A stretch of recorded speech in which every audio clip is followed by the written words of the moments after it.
دعوت و تبلیغ کے بارے میں اندرا کے زمانے میں، سنجے کے زمانے میں یہ رپورٹ آ چکی تھی۔ آج سعودی گورنمنٹ نے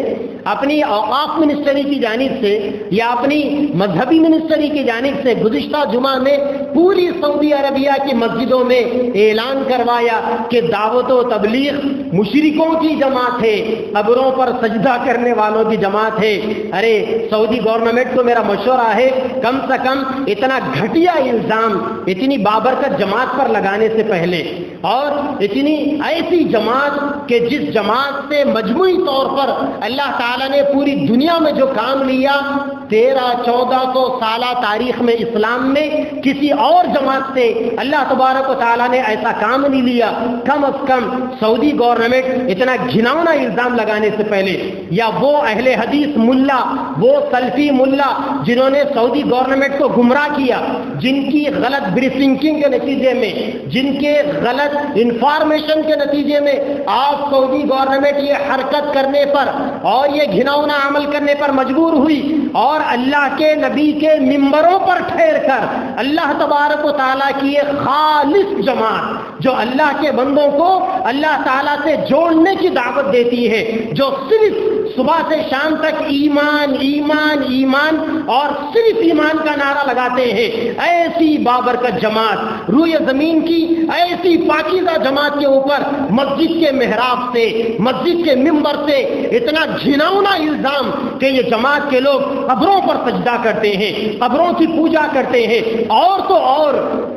اور اس جماعت کے کسی عام آدمی پر الزام لگاتے، وہ بھی سنگین غلطی تھی، وہ بھی جوتیوں کے نوک پر تھی۔ اس جماعت کے بانی اپنے وقت کے اللہ کے اتنے بڑے ولی جو سیدنا ابو بکر صدیق رضی اللہ تعالی عنہ کی اولاد میں حضرت مولانا الیاس صاحب رحمۃ اللہ علیہ، وقت کا اتنا بڑا ولی، ان کے اوپر الزام لگایا گیا کہ اس جماعت کا جو فاؤنڈر تھا، اس جماعت کا جو بانی تھا، نعوذ باللہ وہ بھی قبر پرست تھا، وہ بھی مشرک تھا۔ ارے یہ کام، یہ جماعت قائم ہی ہوئی اس بنیاد پر کہ میوات کے لوگوں کو شرک کے دلدل سے نکالا جائے اور ان کو توحید کی آغوش میں ایک سیفٹی عطا کر دی جائے، اور ساتھ ہی ساتھ اس جماعت کے اوپر کیا الزام لگایا گیا؟ الزام یہ لگایا گیا کہ نعوذ باللہ یہ جماعت دہشت گردی کرتی ہے۔ میں سعودی گورنمنٹ سے چیلنج کرتا ہوں، پوری دنیا کے اندر دعوت و تبلیغ کے کسی ایک ساتھی کا نام بھی تم دہشت گردی کے الزامات میں ثابت نہیں کر سکتے، لیکن یاد رکھنا تم نے ممبروں کا غلط استعمال کیا، اللہ کے گھروں کا غلط استعمال کیا، مسجدوں کا غلط استعمال کیا۔ اللہ کا قرآن کہتا ہے لعنت اللہ علی الکاذبین، جھوٹوں پر اللہ کی لعنت ہے، الزام لگانے والوں پر اللہ کی لعنت ہے۔ تم نے مولانا الیاس صاحب رحمۃ اللہ علیہ جیسے مقدس ہستی پر الزام لگایا، وہ تو اللہ کے ولی تھے، ان کا راز تو اللہ تبارک و تعالیٰ کے نزدیک محفوظ ہو گیا۔ تم نے اللہ کے ولی سے پنگا لیا، تم نے اللہ کے ولی سے دشمنی کی۔ اب دیکھو اس کا انجام، چند دن کے بعد انشاءاللہ تم دیکھو گے تمہاری حکومت کی اینٹ سے اینٹ بجا دی جائے گی۔ جس حکومت کے گھمنڈ کے اندر نشے میں چور ہو کر تم نے دعوت و تبلیغ کے اوپر بینڈ لگایا، اگر بینڈ لگانا تھا تو لگانا تھا، میں تمہیں نہیں روکتا، لیکن تم نے یہ جو الزام لگایا کہ یہ جماعت قبروں کی پوجا کرتی ہے، یہ جماعت دہشت گردی سکھاتی ہے، اس جماعت کے بانی مشرک تھے، نعوذ باللہ، سبحانک ھذا بہتان عظیم، یہ ایسا الزام ہے جس کے اوپر تم ایک دلیل بھی نہیں دے سکتے۔ سعودی عرب کے وہ درباری ملا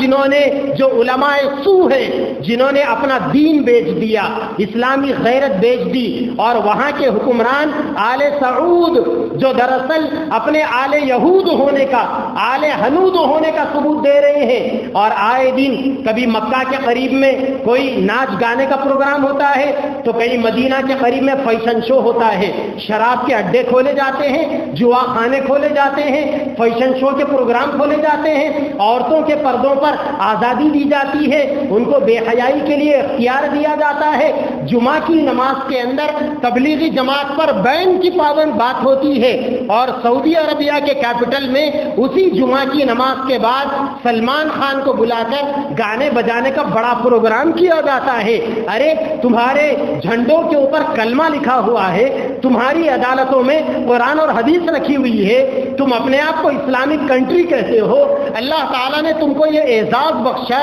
کہ تم جہاں رہتے ہو وہاں اللہ تعالیٰ نے مسلمانوں کے دلوں کی دھڑکن مکہ رکھ دیا، وہاں اللہ تعالیٰ نے مسلمانوں کی عظمتوں کے قبلہ مدینہ رکھ دیا۔ تم اپنے آپ کو کسٹوڈین آف ٹو ہالی ماسک کہتے ہو، اپنے آپ کو خادم الحرمین الشریفین کہتے ہو، اور تمہارا عمل اتنا گھناؤنا کہ تم یہودیوں کو خوش کرنے کے لیے، تم دجالیوں کو خوش کرنے کے لیے، اپنے آپ کو دجال کا ایجنٹ ثابت کروانے کے لیے تم نے دعوت و تبلیغ کے کام پر پابندی لگا دی۔ یاد رکھو، کان کھول کر سنو، دعوت و تبلیغ تنہا کوئی جماعت نہیں ہے، دعوت و تبلیغ دارالعلوم دیوبند کا مذہبی دھڑا ہے۔ دعوت و تبلیغ کے اوپر دارالعلوم دیوبند بیٹھا ہوا ہے، اور آج پوری دنیا کے اندر دارالعلوم دیوبند کے مخالفین بھی جانتے ہیں دنیا سے شرک کو ختم کرنے، کفر کو ختم کرنے، ارتداد کو ختم کرنے، واہیات اور خرافات کو ختم کرنے